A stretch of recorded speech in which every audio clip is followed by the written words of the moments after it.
Hi, this is Josh Beatler. Welcome to this video. We're going to be going over the theory behind the whole diminished pentatonic concept and how you can use it to spruce up, fuck me,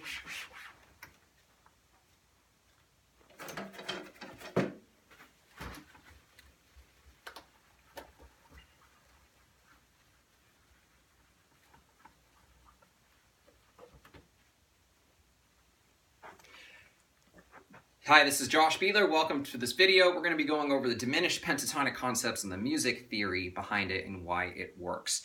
So if you've seen the previous video, I'll link back to it where I was talking about how to play 4 pentatonic scales in one position without planing.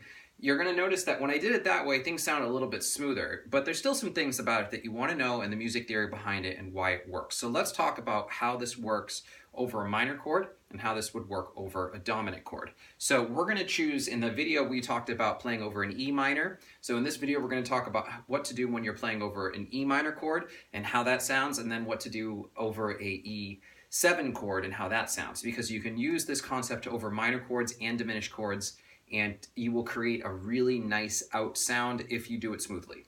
Okay, let's talk about the notes of E minor first. An E minor chord is E, G, and B. And the spelling for a minor chord is 1, flat 3, and 5. Okay, so right now, when we add in the notes of the minor pentatonic scale that are missing here, which are A, I'm going to space this out a little bit more, B, and D. So when we play a E minor pentatonic over an E minor chord, we are playing the following notes: the 1, the flat 3, the 4, the 5, and the flat 7. Now, the next chord, the next pentatonic scale that we can build, like we said, was the G minor. So a G minor chord is a G, a B flat, and a D. So that's our flat 3 again. Here's our flat 5, and here's our flat 7 again. But we also have, in the G minor pentatonic, we have a C note. And in relationship to E, that is our flat 6. So when we do the G minor pentatonic over the E minor chord, we're starting to get kind of a Locrian sort of sound. Okay, so let's slide these up here.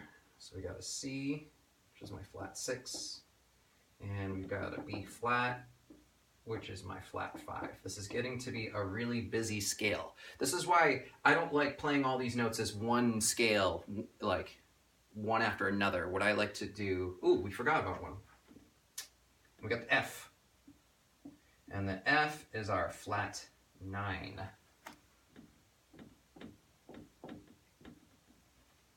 Okay, now let's build the next scale. So the next scale is our B flat minor pentatonic. And so B flat minor pentatonic has the following notes in it. It's got B flat, it's got D flat, it's got E flat, it's got F, and it's got A flat. So how does this relate to our original chord? Well, the B flat is our flat 5. Okay. Our D flat, I guess you could call that our double flat 7. Right? Flat 7, double flat 7. Yep. Okay. And E flat, well, that's the same thing as a D sharp. So, you know, I don't really know what to call it. It's not really a flat 1. If we use enharmonics and call this a D sharp, then that would be our 7. Once again, we have the F, which is our flat 9, and the A flat, which is our flat 4. Okay, so now let's see what notes we have in here. Well, we also got, I guess I need more room now. You know, I'm gonna write a list down here on the side, and then we'll go through it afterwards. So we got D flat, which is our double flat 7. Our E flat, which again, I guess we could call that our D sharp. We'll call that a 7. And then I got the A flat, which is the flat 4. I'm not missing any, right? And then the B flat, which is the flat 5, which is already in there. Okay, and then the last one is our C sharp major pentatonic, which is the same thing as in, C sharp minor pentatonic, which is the same thing as an E major pentatonic. So now I've got C sharp, which is our 6, E, which is the 1, and then I've got F sharp, which is the 2, and G sharp, which is 3, and then B, which is the 5.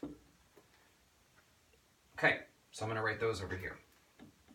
C sharp, which is the 6, F sharp, which is the 2, G sharp, which is the 3, and B, which is the 5. So when we add all of these up, what we end up scale-wise is this. It's a really interesting scale. Let me see if I can remember all that. So we've got E,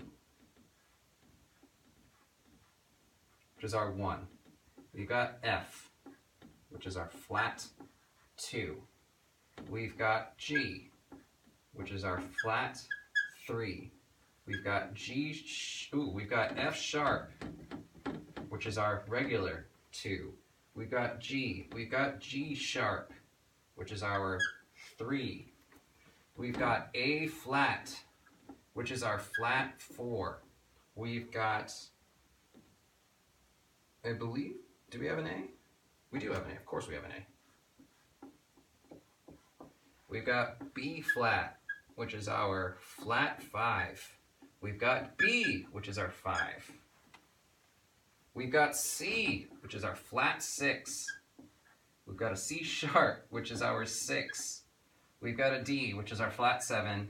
And then as we found out, we have our E flat or D sharp, so we'll call that the 7. Now here's the interesting thing. For those of you music theory geeks, when you saw what just happened, we have the chromatic scale. This is every pitch in Western music all stacked together when we mix these 4 pentatonic scales. But the thing is that we're not playing it as a chromatic scale. We're playing it as 4 minor pentatonics stacked on top of each other. So I was going to go into how is this played over a dominant chord, but it really is the same thing. When you mix these up, you get every single possible tone. So as you develop this concept, what you're just trying to do is get fluid switching positions without planing, because that's when it can sound kind of predictable, which isn't a bad thing, but you don't always want to do it. All right, this was a deep video, but what we went over was the concept of diminished pentatonic harmony, what you can do with it, how you can improvise with it, and the theory behind it, which turns out just to be a chromatic scale. Voila. Thank you so much for watching. If you like the content in this video, please like, comment, and subscribe. There's going to be tons more stuff coming down the road, and I look forward to building this channel with you. And thank you so much. Practice. Rock on.